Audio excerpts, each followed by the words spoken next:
All right. Hello, hello. Hello, hello. All right. We're just waiting on a few people coming in the waiting room and getting their audio connected, and then we're going to go ahead and get started. All right. Give everyone a chance to get their audio and stuff all figured out. Cool, cool, cool. What's today? Wednesday. Happy Wednesday, everybody.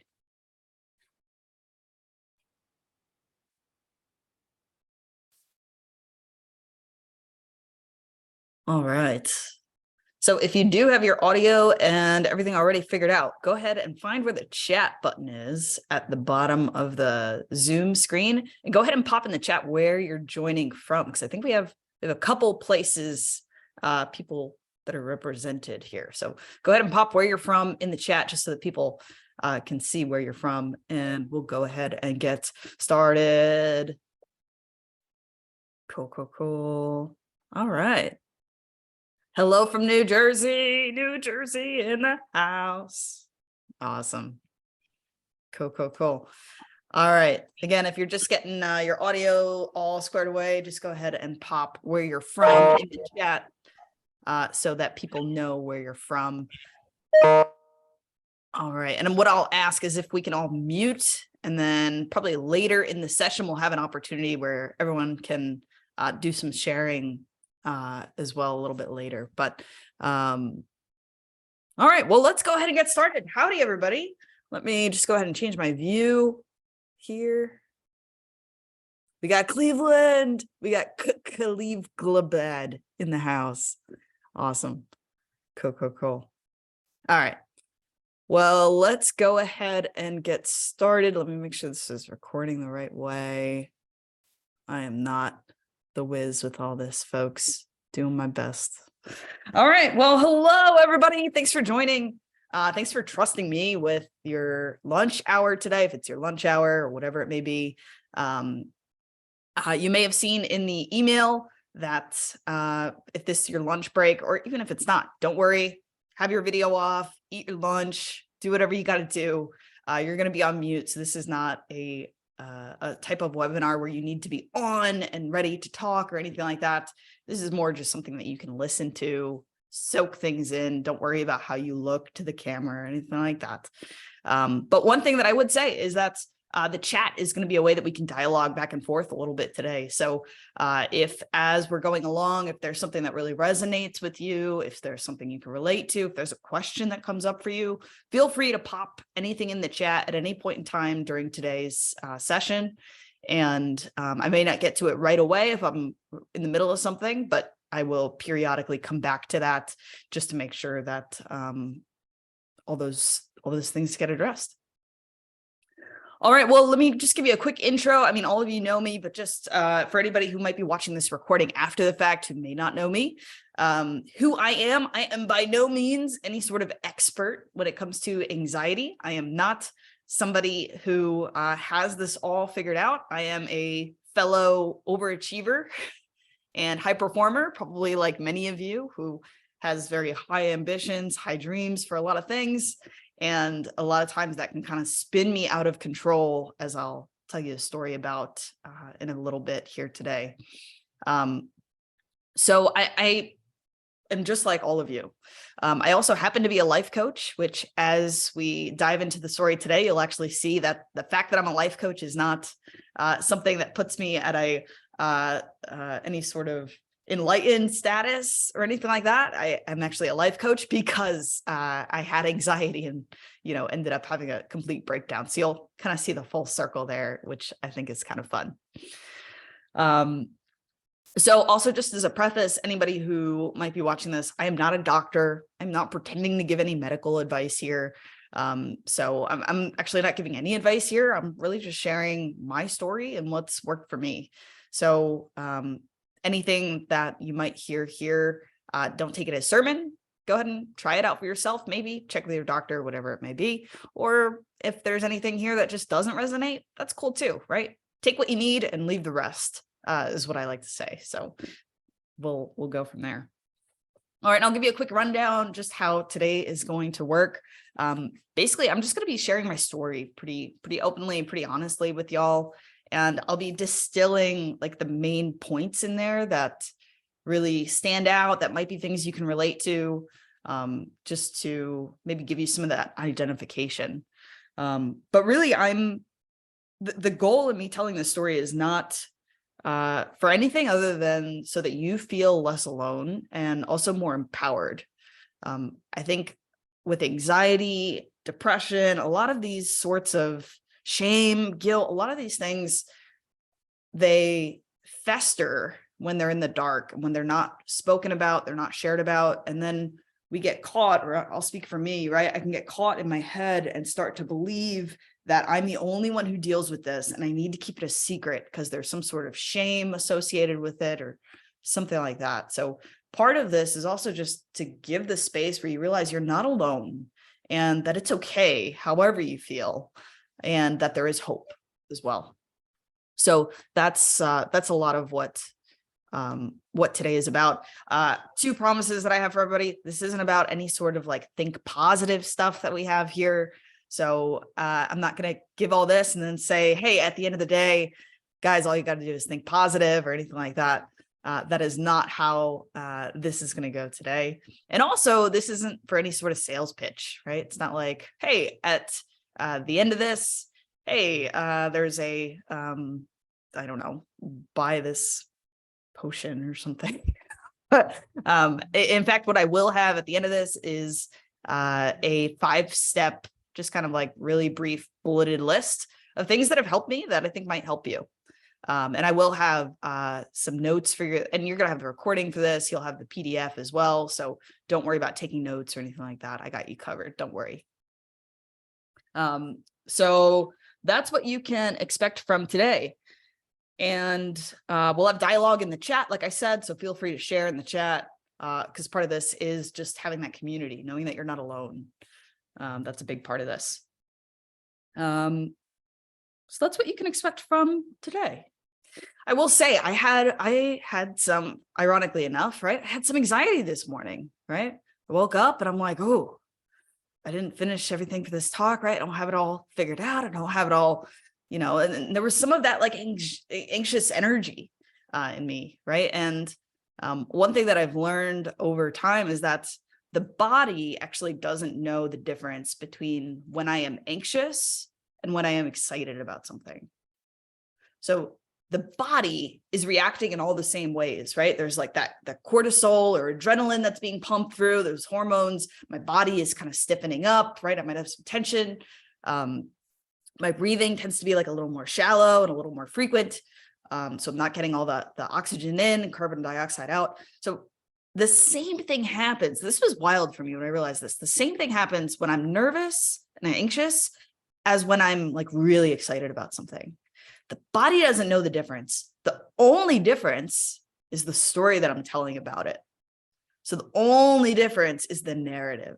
So, right, this morning, I'm like, oh, I'm kind of nervous, I'm kind of anxious. I hope it goes well, right? And then I'm able to kind of take a step back and say, you know, I'm just really excited about this opportunity to share this story with you, to let y'all know that you're not alone, and to provide some hope. Some of the things that have helped me, some of the things that have been game changers for me, that I'm able to share some of that. And then I'm able to rewrite this narrative, right? That it's not that anxious and I have to get it perfect. It's like, hey, I'm excited that I get to share something with y'all that could help.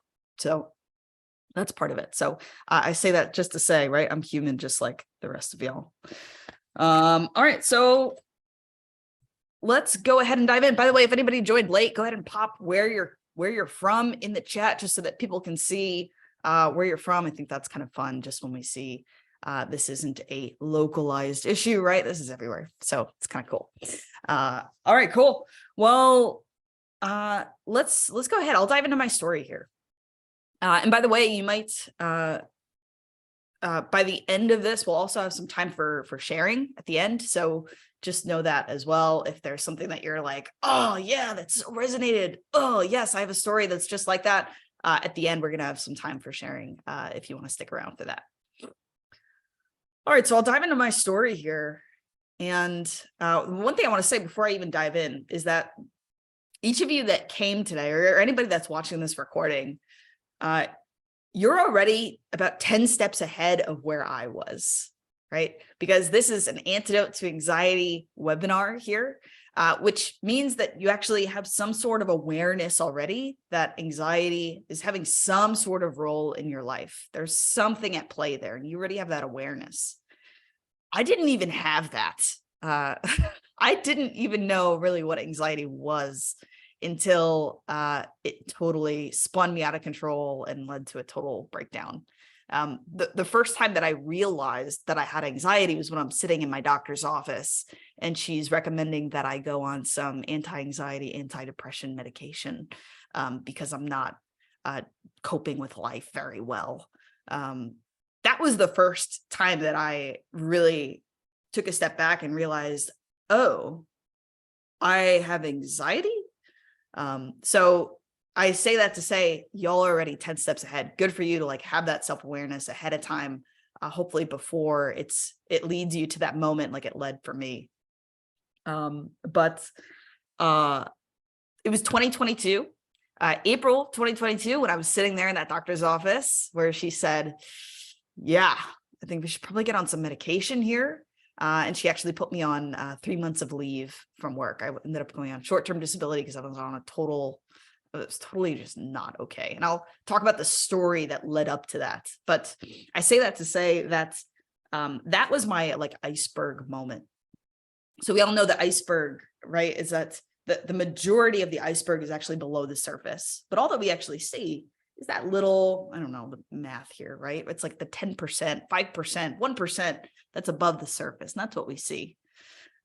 So I say that to say that that moment at the doctor's office for me last April, that was my iceberg moment. And it might be easy for somebody to look at that moment and say, well, what happened that you ended up at the doctor's office? And maybe you play it back and you're like, all right, well, you went to work that day. Everything looked fine, right? Like everything, you're home, right? Like everything looks fine, right? But I want to tell the story from actually the full context here. Because if we just look at that, it doesn't make sense. And I think that's the thing we do with anxiety a lot of time is we're just looking at that iceberg tip and we're saying, that doesn't really make sense. Like, it's not that big of a deal. Why are you so like caught up about that or whatever it is? And the reality is it's because it's like that iceberg moment. We're just looking at the tip when really what's important to see is the whole iceberg underneath it. So in order for me to tell you that full story of that iceberg for me that led me up to that doctor's office in 2022, I'm going to bring you back to 2021. So 2021, I'm working at a job where I am doing some consulting for businesses, and I'm one of the all-stars there, right? And by the way, I think that's also something that's maybe a misconception, right? Like anxiety doesn't mean that you're not doing good or that you're not performing well. A lot of times it's the high performers, the high achievers, the people that look like they're getting all this shit done and that they're doing great. Sometimes it's those people that are actually dealing with this, right? And the anxiety is like their way of trying to like keep up with everything. At least that was the story for me. So 2021, right? I'm one of the highest performers at the job that I'm at. I am committing myself to doing the work better than anybody else, committed to learning, to growing, to find out what I need to do to get better. I am on a vicious cycle of just what do I need to do to get better? I'm like really trying hard to be the best that I can be and get this promotion to this highest level at the company, which is a coach. So I went on a journey of reading 100 books that year, which I don't think in of itself is a bad thing, but I'm just painting the story of what like that over functioning anxiety looked like for me is like, I need to do, right? There's a lot that I need to do to finally get to a place where I can like rest. I'm sure a lot of y'all can relate with that. But so the job was like really stressful, and it's actually funny here, right? Like I have this lotion that I would keep on my desk. It's stress relief lotion. And I didn't realize it but like I would go and like grab some lotion and go like this whenever I was stressed out. But I never like put that 2 and 2 together, that like, oh, I'm like really stressed out at my job all the time. And that's going to be something that we come back to, is like, I didn't even realize all of this was happening at the time. I didn't realize all of these little signs that anxiety was creeping up for me. But that was just one part, right? So I have a job. I also was in a relatively new relationship with my girlfriend at the time. And right, it was like a good stress, right? It was good and exciting, but that's also a stress that's on the body, right? Like we said, excitement and nervousness, the body doesn't know the difference. Same thing here, right? There's a lot of excitement, a lot of like really great stuff that's happening that I'm feeling, but it's still a stress on the body. It's causing a reaction for me. So I was dealing with that. Also, my partner's mom at the time was in hospice, so I was helping taking care of her, and there was some stress with that, and also just like some grief, right? Of like being so close to somebody who's, you know, in their final days, they're about to die. And right, I've never really been that close to somebody there. So there was like a lot of just emotional weight that I was holding there. And then even outside of that, I was just working through a lot of my own trauma at this time. So if anybody has, you know, worked through some trauma, they know that like that can be pretty heavy. It's pretty heavy emotional stuff. So I paint this story to say, right, if we just look at the iceberg, we don't see all that. But this is all what was going on for probably that whole year leading up to that breakdown for me. And the thing is, I didn't realize during any of this that I was anxious. I just thought that this was all normal, right? Just like my normal way of coping with things. If we fast forward to the end of 2021, early 2022, I am having a hard time sleeping at night because I'm obsessing about work that I need to do for my clients at work, about how I'm not doing a good enough job. I may take a lunch, you know, during the day from my job, but when I'm going out to walk Luca, like my mind is still spinning on everything that I have to do, everything I need to remember so I don't forget. I need to catch up. It was that sort of feeling that like I just couldn't turn my brain off. It was just always going. I was always behind. If anybody can relate with that. I think of that analogy of the duck in the lake. Is it the duck or the goose? I'm not sure. Somebody who knows, you can correct me in the chat. But the duck, right, in the water, like the top of the water, right? It's like smooth and steady. It's super chill, right? And that's how everybody saw me, right? Specifically at work. Is like, you're doing a great job, Jolie, right? Like, you're doing great. You're doing great. You're doing great. And that's what everyone saw, is like, everything's fine and I'm doing a wonderful job. But the reality is that under the surface of the water, that little duck is kicking like wildfire, right? Like they're just trying to keep up. And that's how I felt, is everyone saw me as just calm, cool, and collected, but all of the mental spinning that was going on underneath the surface, it was exhausting. Really, I was wearing myself out. I was I was slowly dying, right? I was just like, so I had no energy anymore. What this looked like for me is I would, like I said, couldn't really sleep at night. I was having dreams about clients, like, oh shit, I'd wake up and just like get right to the computer, stuff I have to do. I'm going on walks. Maybe I would skip lunch because I forgot that I was hungry, or I just didn't have time. I was just so in the zone. Yeah, it was not fun. And what it also looked like for me was I would get off work and I would try to set some strict boundaries around my work. So I would, you know, try to log off right at whatever the time was, 5 or 6, whatever. And, you know, I thought that was boundaries. I thought that was like, no, I must be fine because I'm not working 80 hours, right? I'm keeping it the boundary. But the thing is, after I would log off, I didn't have the energy or the drive or even the desire to do anything. And I think the moment for me was realizing that like I didn't have energy to cook. I didn't have energy to like didn't want to talk to friends. I didn't want to go out. I didn't want to, for me, the thing was like, I didn't even want to write anymore. And for those of y'all that know me, know, like, I'm a writer, right? Like, that's like where I get energy. It's like, it fills me up. It's like a joy for me. It's a passion. And I didn't have that anymore. Suddenly I had all this time, right, at the end of my day. And I couldn't even think about trying to write something down. I just felt like such a blah, right? Right. Just that blah, no energy. I don't even know what I would do. I think I would like just scroll online, or like just watch something on like Netflix or something, just like zoning out. And that was my way of trying to cope. So that's what I was going through for a couple months here, right? But I didn't realize that those are some signs for me. I didn't realize that those were the signs of anxiety, the tension that I felt in my body, the not breathing, deep breaths anymore, the not being able to shut off my brain, not having a desire to do things that I loved, right? There was like a low-grade depression there. And that's something I found, right? The depression and the anxiety actually like went hand in hand with each other, which I didn't realize before that. So this is months, right? It's like a slow burn, at least for me. And then we come to 2022, I get promoted, right, to this highest level at the company. I'm a coach. I'm one of the first female coaches, right, which is like something I'm really proud of, right? It's like I worked really hard for this, proving myself. I'm also one of the youngest coaches, right, with all these guys that are like 40, alpha males and ex business owners, ex military dudes. And it's like, then there's me like holding my own of like, holy smokes, right?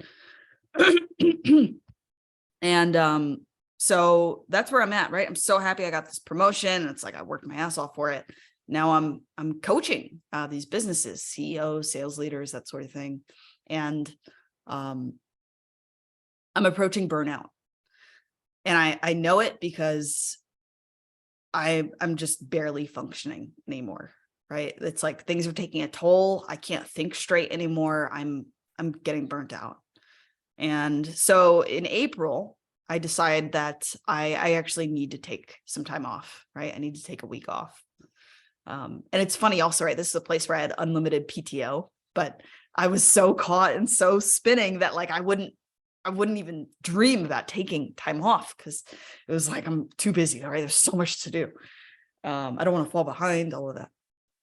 So April comes and I finally take a week off, and I say it's a little overdue at this point. It's a little late. Like I probably needed to take this like a month or 2 or 3 ago, but I said, all right, well, I have a month off. I'm sorry. I'm going to take a week off. So I took a week off in April. I went to Denver, had a wonderful time. I was able to kind of detach for the most part from work, and I had a great time. And I don't know if anyone can relate with this. There's always that fear when you come back, or at least for me, when I would come back from work, this fear of like this avalanche of work that then I need to catch up on. And funny enough, I didn't really have that.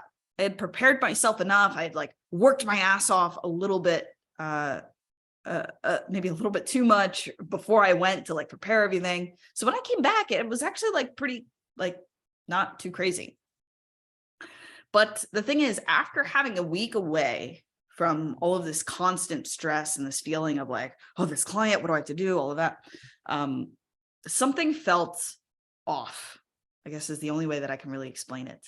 I came back on Monday, and by Tuesday of the week that I came back from vacation, I just had this sense that like something was weird. Something was off in a way that I didn't really understand. And what I mean by that is I was starting to like feel this like tightness in my body, and I was starting to catch my brain like starting to like spin out of control again. And I guess it was because I had a week off where I finally had a break and a pause from that then when it started again, I started to realize, oh, is this my normal state when I'm at work? But now I'm just finally seeing it with a fresh pair of eyes. And that really stuck with me. I'm like, is this my normal? But it's become so normal that I don't even recognize it anymore.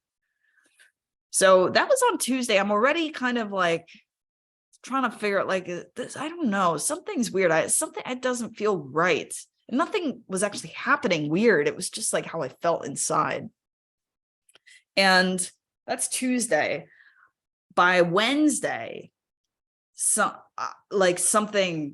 I'm like, something's got to give. Like something is not right here. I feel like tightness, anxiety, like there's something like I can't even really put my finger on, but like something here is not right in how I feel. And, of course, I'm like, no, everything's fine. How about I sleep on it? Right. Because I was going to send a message to my boss and say like, I can't do this. Like, this is not sustainable. This is not realistic. The expectations that are put on me, the pressure. And I was going to send a message, but of course, right. Like many of us, said like, let me just sleep on it. That's probably not a big deal. Maybe I just had a bad day. Right. Can anybody relate with that? Right. Always like pushing my feelings to the side, always minimizing them. And I decided to sleep on it. And then that Thursday morning, I wake up, and it's funny. This is where I would also have my work to meet with clients. And I remember sitting here to log on for my first call of the day, and I just started crying. And nothing had even happened. I hadn't talked to anybody. I hadn't done anything, but it's like my body was just saying, like it was screaming. It was just saying, no, we are not doing this. This is not okay. Why aren't you listening to me? And I just started crying. And it's funny. There's a saying, I don't know if anyone's heard this saying, but it's that your body is always talking. It is always talking to you. And if we don't listen to our body when it whispers, it'll make us listen to it scream. So it's always saying something. If I'm not going to tune in and try to hear what it's saying when it's just whispering, right? All those whispers of like, I'm like, I can't sleep at night. Oh, I can't go on a lunch without turning my brain off. Oh, I don't feel like writing anymore. Oh, I'm feeling kind of depressed. All of those were whispers for a year, right? And I was ignoring them, pushing them off. Like, no, it's fine. You don't understand. I'm a high performer, right? This is part of just the role. I just have to adapt and blah, blah, right? Pushing it away. And then it came to the point where I wasn't listening to it. So then my body had to scream to get my attention. And that's what happened that Thursday. I started crying just there at my desk. And funny enough, right, that wasn't enough. I still like wiped away the tears and I took my call. It's wild, right? When you think of it going back, and it's like, oh my God, when is it ever enough? Right? It's just this like detachment from my own body and myself, my spirit. So I finished that call, and there's a guy that I really trust at my company, and I say like, hey, can we just jump on a call? Like something's off. I don't know what's up. And he says, sure. And we jump on a Zoom, and he's so great. And he's just asking me what's up, right? Like, and just giving me space, which I realize is something I wasn't giving to myself. But he just gave me space and was just like, hey, what's going on? What are you feeling? You look a little, and I started crying again, and I had a panic attack, and I couldn't breathe. And I was just trying to catch my breath on this call with him, which, by the way, I don't know if anyone has been on Zoom when you're witnessing somebody else have a panic attack. I can't imagine for them how freaking terrifying that must be, to feel so helpless because you're not actually there. You can just watch and like, just try to be there. But he was there, and he was just there with me, and I couldn't breathe. And he was just trying to coach me through, like, just, like, it's gonna be okay. Right. Like, let's just breathe. And I was not okay. I was not okay. And I remember he's always like really like an upbeat guy. And I remember the look that he had was just so sad and so like concerned, looking at me. And I just remember him like so grim, and he was like, Jolie, I've never seen you like this before. And I was like, I'm fine. And he was like, I think you need to take some time off. And I said, Chris, I just had a week off. Like, I'm fine. Right. Like, I just had a rough, I just came back from vacation. It's not going to help. Right. Like it's just me. Right. Like, I'm the problem. Right. I'm the problem. It's me, whatever. And he was like, no. Like, that's not what I mean. Like, I don't mean you need a vacation. Like, you need to take some time off. You are not okay. And I'm still fighting with him, and I'm fighting with him. And I'm so grateful for him, because I got to a point again where like I couldn't breathe, and I'm crying. And eventually I got to a point where I was just so desperate, and I was like, Chris, like, what do I do? What do I do? And he said, do you want me to tell you what to do? Because this is also somebody who doesn't tell people what to do, right? He's very good at like asking questions, right? And I was just so lost and so detached from myself, couldn't think for like what was in my own best interest. And I just said, I'm crying, and like in between sniffles and like trying to breathe, I'm just like, Chris, like, I trust you. I'm so lost right now. What do I do? And he said, you need to go to a doctor today, like right now. You need to go see a doctor. And I said, okay, I trust you, and I will. And I made an appointment that day. It was within like an hour or two. I'm so lucky that they got me in, and I'm sitting in that doctor's office, and I'm explaining what just happened, right? I had a panic attack at work, and I was explaining to her some of this the iceberg, right? All these ice analogies, this iceberg. And she looks at me and she says, have you thought about quitting your job? And I'm like, no, you don't understand. Like, this is just, it's just the pressure of the job. Anywhere that I go would be this stressful. Obviously it's me. I just don't know how to deal with the stress. I'm the problem, it's me. And she says, and she would call me Miss Agazi, right? She's so sweet.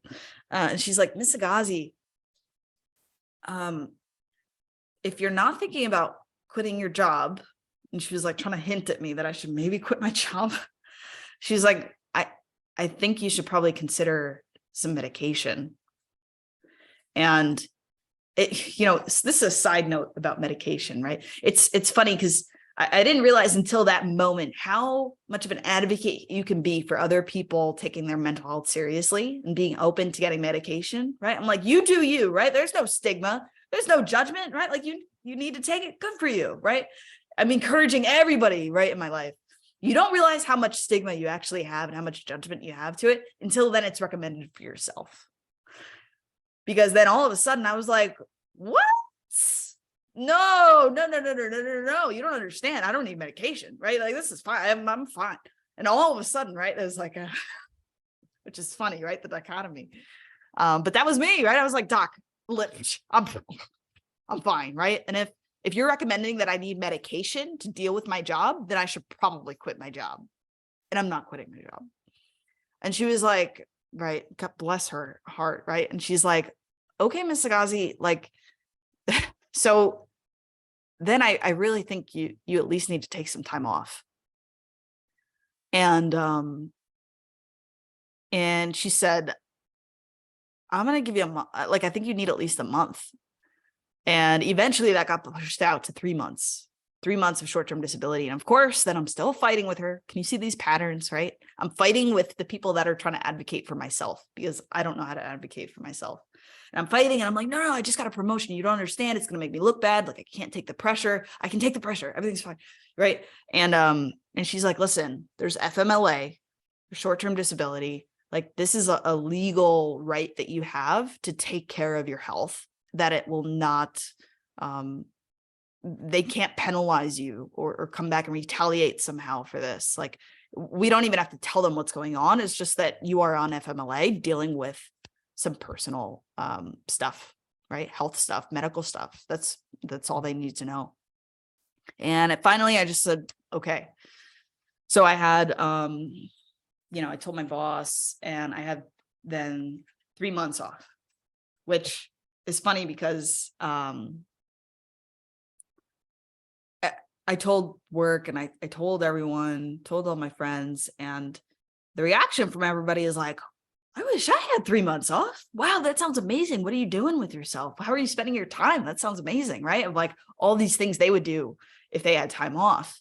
And that would make me feel even worse, because the thing is, I was so y'all might be able to relate with this. I was so like high functioning and just like spinning.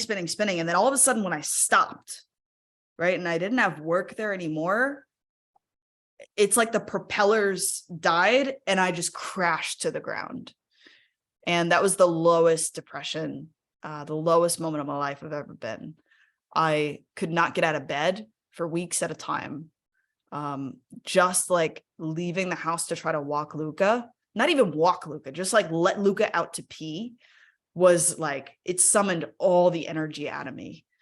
Just trying to brush my teeth.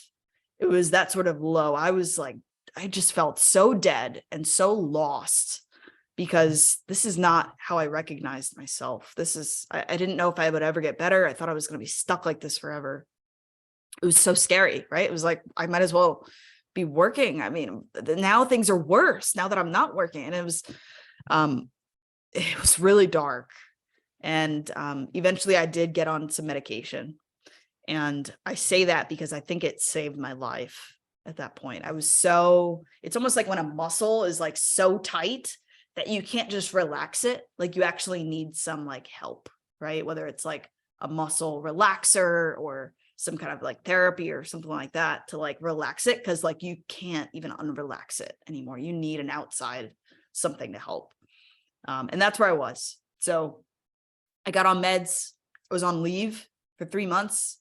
And it took me about a month just for my head to stop spinning, still about work. I wasn't going to go back to work for 3 months. And yet I was still thinking about like, oh, but what about this client? Are they going to take care of this? And what about that guy? And I forgot I was going to get that guy that article. And it was like, it took me a month just to stop spinning, which to me, it shows just like how tightly wound I was, right? It's like a propeller or something. Like when you spin it, then you let it go. It's like, I needed a lot of time just to unravel all of that.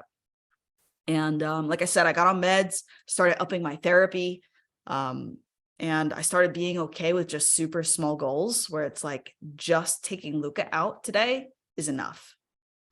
That'll be a win for me today, is just being able to like take her out. And I also I would start sharing with people. So it was then that after that 3 months, I'll fast forward a little bit because I'm going to give you some of this in a rundown here. It was in that 3 months that I learned how to give myself some self-compassion, which I realized I didn't know how to do before that. Remember how I said, like, I kept brushing it off. Everything's fine, right? I'm fine. And this is my problem. I just need to cope better. Everyone else can deal with this pressure. I should be able to, right? It was all of that. But finally, I learned how to like give myself some of that self-compassion, and meditation helped me with that. But like talking with people, doing some journaling, the medication helped, therapy helped, all of that. And eventually I left that job.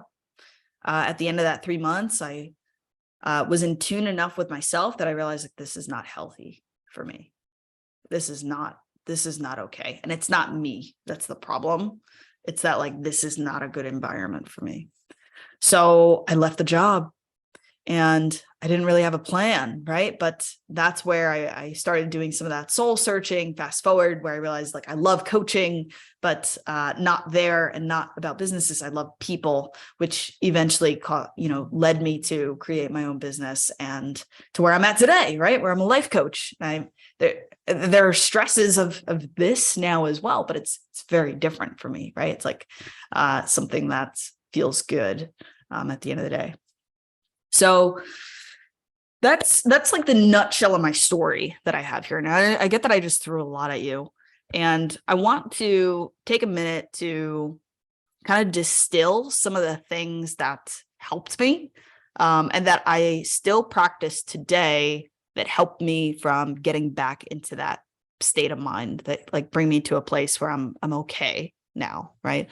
Like I said, even this morning, right? Like I still have moments where I'm anxious, but it's that I'm able to, like, I have a normal practice today of like addressing it so that it's not piling up to that point where I get to like a breakdown again.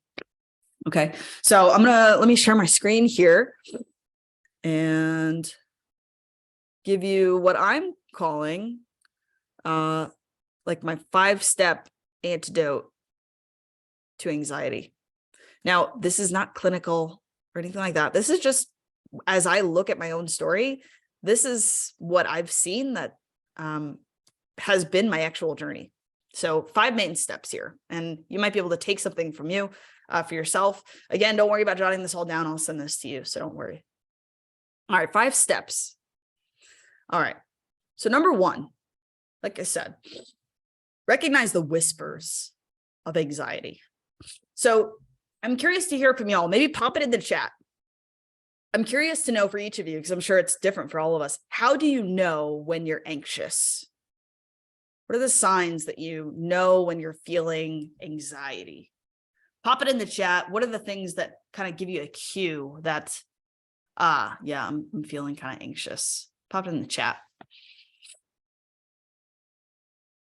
I know for me, it's very, right? Like I feel the tension in my body, right? I feel the breathing. I feel like my head not being able to shut off, right? It's like my head spinning. Yeah, like Jess said, right? Nervous energy for sure, right? So for me, the first step was recognizing that those are whispers of anxiety, right? It's not like that's just normal. And that's what everyone deals with. Elevated heart rate. Yeah, totally. Right. So especially with people with like heart rate monitor watch things and stuff, like that's even like, it's like your watch can tell you that you're anxious if you don't know. Right. So yeah, elevated heart rate. Totally. Anybody else have any other signs? Go ahead and pop them in the chat. But the key here is first recognizing, just being aware. Okay, these are whispers of anxiety. These are some of the signs for me. And again, like I said, I wasn't listening to those whispers. I would minimize them and I would say, everyone deals with it. This isn't a big deal. This is just like a normal way of being. So for me, it took understanding that this is the sign. These are the small little signs of anxiety. So that's the first step. It's just recognizing it. All right, number 2. All right, so after I recognize that, all right, I'm having some feelings of anxiety show up for me here. I'm having some of that. The second thing to do is slow down. Now, I know this sounds very simple here, but curious for y'all, pop it in the chat. The moment that you're feeling that nervous energy or when you're feeling that elevated heart rate, what's the first thing that you want to do about it? Like, what's your first instinctual reaction when you're feeling those feelings? Go ahead and pop it in the chat, right? Because I know for me, it's not to slow down.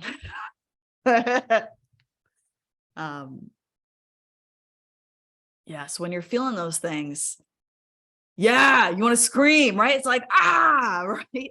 Right? It's like there's something wrong here and you want to scream, right? You somehow want to like get it away, right? Or you're just frustrated, and then like this frustration almost like adds more of that energy on top of it, right? It's like totally.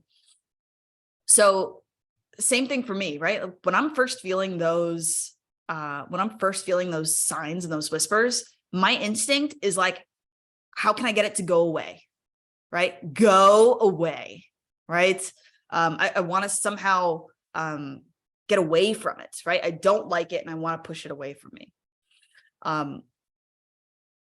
But I have a couple of things here that have actually helped me to slow down a little bit here, right?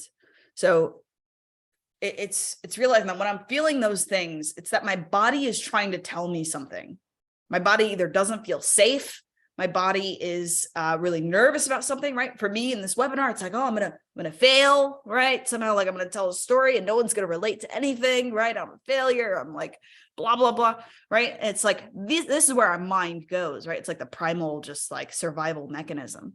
So a practice for me to slow down is I put my hand on my heart and I just tell myself, I am safe. And I breathe deep, right? Get that deep breath in, right? I am safe. I am loved. I am good enough.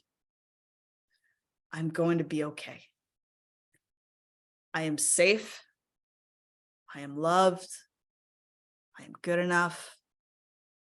I'm going to be okay. And I might repeat that a few times. And if you notice, just in that, it's a slowing down. It's taking some deep breaths, right? I can even like try to focus on like, can I feel my heart beating in my hand? So I try to like slow down and tune in first. So like, this is like a prayer that I tell myself in the morning, right? Is to even just start my day. And sometimes I'll even just start my day with that sort of slowing down and saying like, hey, I love you. And even if you did nothing today, even if you stayed in bed all day, you've already won. And you're already good enough. There's nothing I have to do to prove that today. I love you just for being who you are. So that's a practice, right? And the more that we do this, the better that we feel, right? The easier that it comes. So this would be a practice that I would encourage you to help you slow down. Let's go to point number 3 here as we're wrapping up. All right. We want to ask that anxiety, what is it trying to tell us? What does it need from us? What does it need from you? So for me, right, again, like I push away that anxiety. But what I've actually found is that when I get closer to it and I say, okay, I feel that you're anxious right now. What's going on for you? What is it that's behind this? What are you trying to tell me? For me, right, in the case of my job and all the anxiety, right, my anxiety was trying to tell me that like I was not okay at this job. My anxiety was trying to tell me that like I was putting on a persona with my clients that wasn't who I really was. I needed to like be a different person and it didn't feel right. Like it wasn't in line with my integrity. My anxiety was trying to tell me this, right? It's like an ally for me. It was trying to tell me something's up, something's wrong here, right? But I wasn't listening to it. So the key here is actually like being curious and saying like, what are you trying to tell me? What are you trying to tell me? That's it. We're just trying to ask it. And normally there's 3 main things. And this is a quote by Jerry Colonna. He's a executive coach, a leadership coach. He runs reboot.io. He has a great book as well. Definitely recommend it. But there's normally a couple things here, right? It's either what am I not saying that needs to be said? So either it's telling me that like I need to say something that I'm not saying and I'm holding on to it, or maybe I'm saying something, but it's not actually being heard, right? Or 3, what's being said that I'm not hearing, right? All of these things can be those signs. So don't worry about writing this all down. You're going to get this PDF. But this can be a way to try to tune in and say, what is my anxiety trying to tell me? For me, it was me not saying that like I wasn't okay, right? I was just pretending like I'm fine. And even when I would say like, hey, something's up here, it wasn't being heard, right? It was being minimized, just like, no, everything's fine. You're doing great, Julie. You're doing great. But like, it wasn't being heard that like something was not okay. And in this case, what was being said that I wasn't hearing was that this company wasn't going to change, right? And this company wasn't the place for me. I wasn't hearing that. I was like, no, I'm fine. I'm fine. Right. So it took me like asking these questions to realize that like this wasn't a good place for me and that I needed to take a change. All right, number 4. So in this moment, right, then I'm able to make it seen and share about it. Like I said before, right, like when we're in secret and when we're isolated, it kind of festers, right? It grows in the dark in a sense. So this is about sharing about it, right? For me, that was therapy, that was coaching. It was talking to friends about like how I was really feeling and journaling, right? All of these different things. So that was part of what I needed, was to realize I wasn't so alone, right? And that it's okay. All right. And then number 5 here, this isn't prescriptive for everybody, but at least for me, It was being open to getting help. It was being open to, hey, maybe I can't do this on my own. Maybe the way that I've been doing this just isn't working. And maybe I need help. And for me, right, that ended up being, going to the doctor, getting some medication, finding therapy and that sort of thing.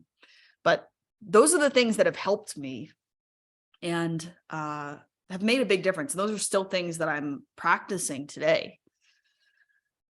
So what I want to do is open up the floor or even open up the chat for anyone to share if there's anything here that maybe you just really identified with, or maybe any questions that you have.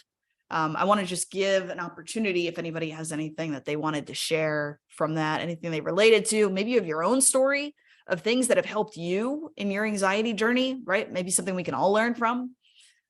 So go ahead. And if you have anything, you can go ahead and pop yourself off mute and we would love to hear it.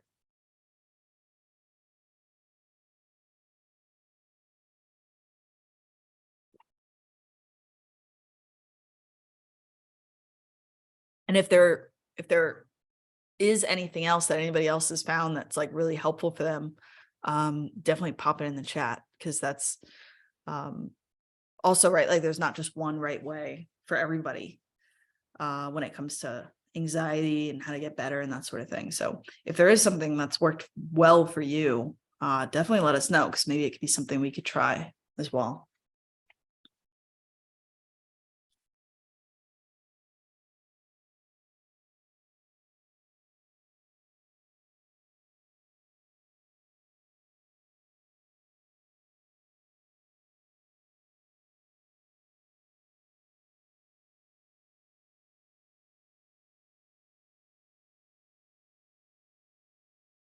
All right, cool.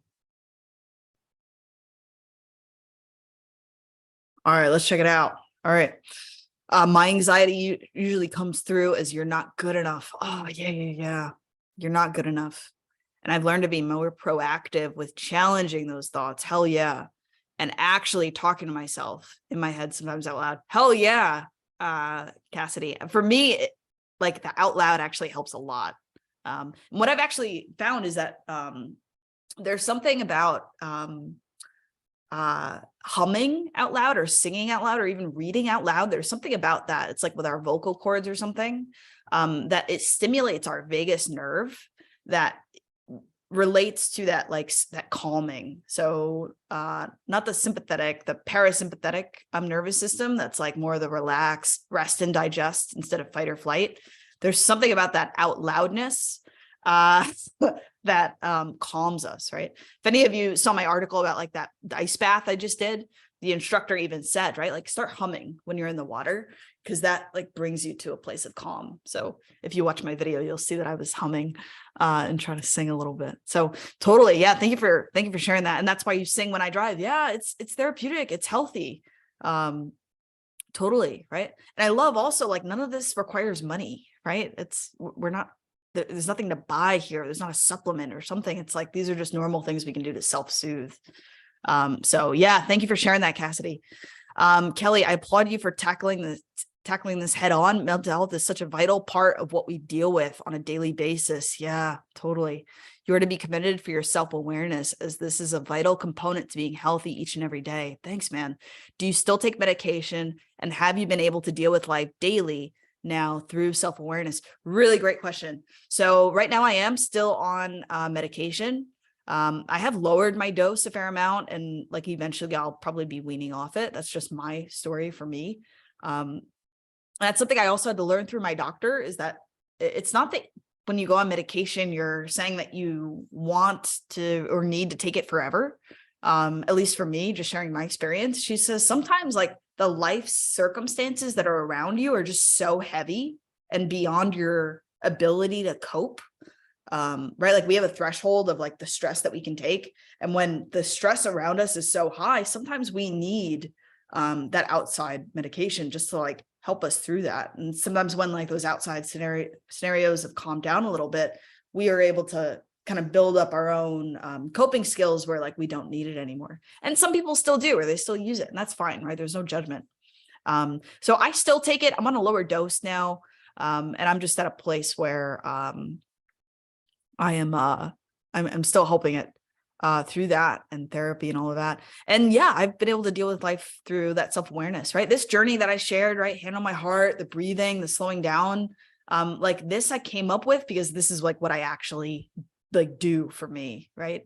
That practice of like when I'm in bed in the morning before I get up, before I do a thing, whether it's for other people, for my business, for whatever, it's like just that feeling of like, you are good enough without doing anything today. If I stayed in bed all day today, I am still good enough. I am still worthy. I am still worthy of love, right? I'm still all of that. So it's about like telling myself that. So yeah, totally, Kelly. It's totally a practice that I still do today, and it's definitely helpful, right? I'm much more calm than what I used to be. Burnout is so real. Recognizing our anxiety is trying to tell us something is so important. Yeah. Thanks for hosting this. You're awesome. Oh, thanks, Jess. Yeah. Burnout is wild, right? Normally burnout is just like that iceberg where we look at like, well, what's going on? Right. And we look at that moment when really burnout is that equivalent, combination of like a lot of things that have probably been piling up for months. For some people, it's like piled up for years, right? And it goes unaddressed. So I'll also say, Pippi, it's worth saying as well that sometimes when we first try to tackle like that burnout or that anxiety, it looks like things get a lot worse, kind of like how they did for me, how I totally hit a low. And that's because so much is piled up that it needs to all kind of get flushed out. And sometimes it takes some time to do that. And it can be kind of hard, but the antidote to that, right, is to make this just a daily practice, right? It's almost like if we don't clean our house, right, for months, well, there's going to be a lot to clean up. But if we can just create a habit of just cleaning up, having some sort of maintenance, then it doesn't end up being so big and overwhelming. But even when we do feel like it already is at that point of big and overwhelming, that's where we can get help. That's where we can take little steps, right, and get some of that help for us as well. So yeah, thanks for sharing that about burnout, Jess. And you know a lot about that as well. So totally. Your ability to reach others who may be dealing with the stigma of mental health is vital. Keep doing what you're doing. Oh, thanks, Kelly. Stay strong and keep up the great work in your workouts. Yes, I will say the gym definitely has also been like a really great component for me of anxiety is very much, it's in my body, but then it's also in my mind. And what I realize is that there's some component of I can change the state of my body by working out or by doing breathing and that sort of thing. So it almost works both ways where I can change my body and then that can sometimes just help alleviate some of that tension in my head and my mind as well. So hashtag CrossFit, let's go. It doesn't have to be CrossFit. I'm just a nerd. But yeah, that's definitely been what helps me.